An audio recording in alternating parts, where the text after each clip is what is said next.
Bo'ldi. O'zbekiston Respublikasi Prezidenti Shavkat Miromonovich, administratsiyasi rahbari Saida Mirziyoyeva va uning 5taligimi 7taligi sizlardan iltimosim shuki, sud huquq masalasi bo'yicha Hilola familiyasi esimda yo'q hozir. O'shadan birinchi bor menga chiqib meni qabul qilishni so'raganman. 2024-yildan beri mening O'zbekiston Oliy sudida ko'riladigan delam 2024-yil noyabr oyidan beri oktyabr oyida tashlagan bo'lsam, shundan beri qaytarish bilan ovora, rad javob bilan ovora bo'lib kelayotgani.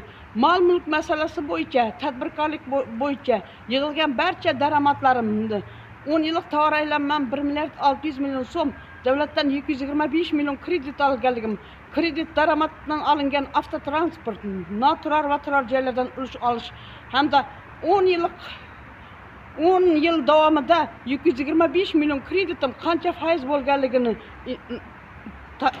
bankdan hisoblab, qancha pul bo'lganligini 225 million kreditim 10 yil davomida qancha mag'lub bo'lganligini hisoblatib, o'shani olish maqsadida men Amudaryo tuman sudiga berganman, lekin haliga Amudaryo tuman sudiga berganman, lekin javobgarlar foydasiga hal bo'lingani apellyatsiya tartibidan oldin Amudaryo tuman ichki ishlar bo'limi xodimlari bilan jinoiy ish biriktirib, ukam Jumaniyazov Nurbek, Ilhom Ametov, Salohiddin Partaqulov, Humoyun Rahimovlar o'zining shaxsiy mashinasida ruhiy kasalliklar dispanseriga sud qarorisiz delo bilan tanishtirmasdan, chaqiruv qog'ozdan bermasdan o'zining shaxsiy mashinasida ruhiy kasalliklar dispanseriga aparish qonunning qaysi moddasida ko'rsatilganligi ustidan shikoyat qilib tursam ham Qoraqalpog'iston Respublikasida taftish tartibida shikoyatim bo'lishidan Oliy sudda tezroq ko'proq gapiring.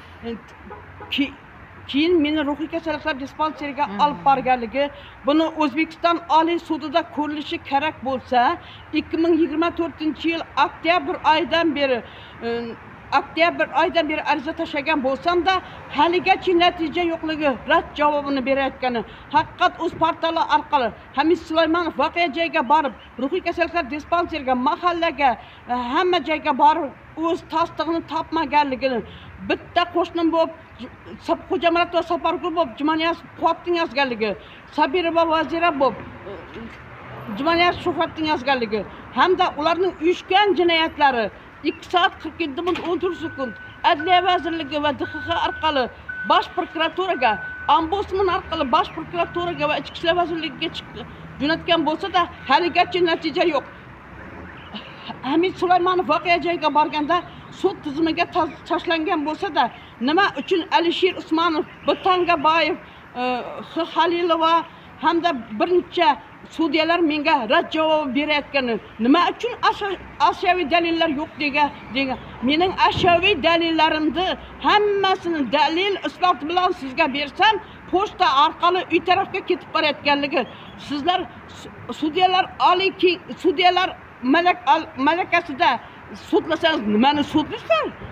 Faqat delamdi ularning mansabdorlarning qo'llab-quvvatlaydigan nimalar so'raysizmi?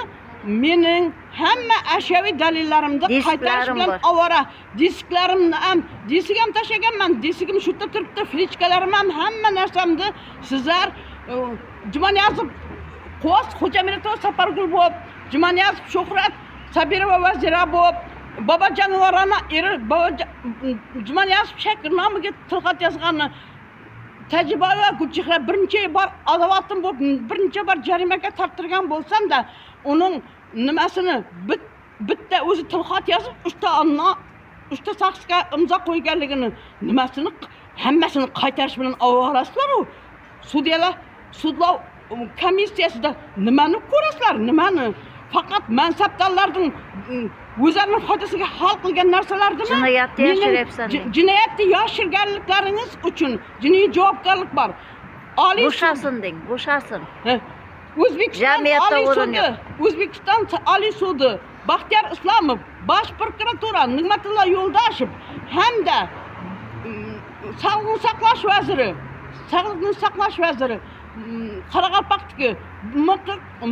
Qurbonov hamda ruhiy kasalliklar dispanseri Zuhra Palvonova ishdan ozod bo'lishini so'rayman. Jamiyatda o'rin yo'q. Jamiyatda ularga o'rin yo'q, umuman o'rin yo'q. Nimaga bizlar 2 yildan beri sarsam bo'lib, men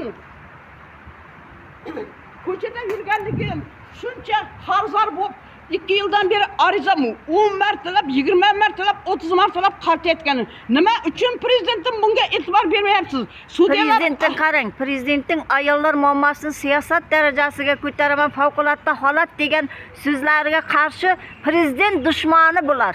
Xalq dushmani, o'shani gapiring.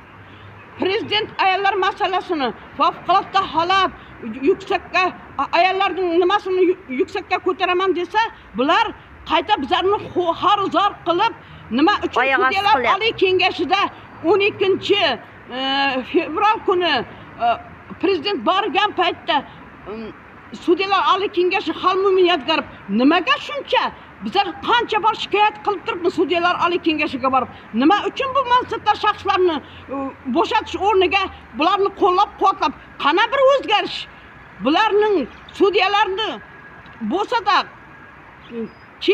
keksa sudyalarni ishdan bo'shatib, yangi yoshlar kelib qonuniy hal qilishda malakasi oshgan xodimlar bo'ladi, yoshlar izlanuvchan bo'ladi, yoshlar kelsin o'rniga.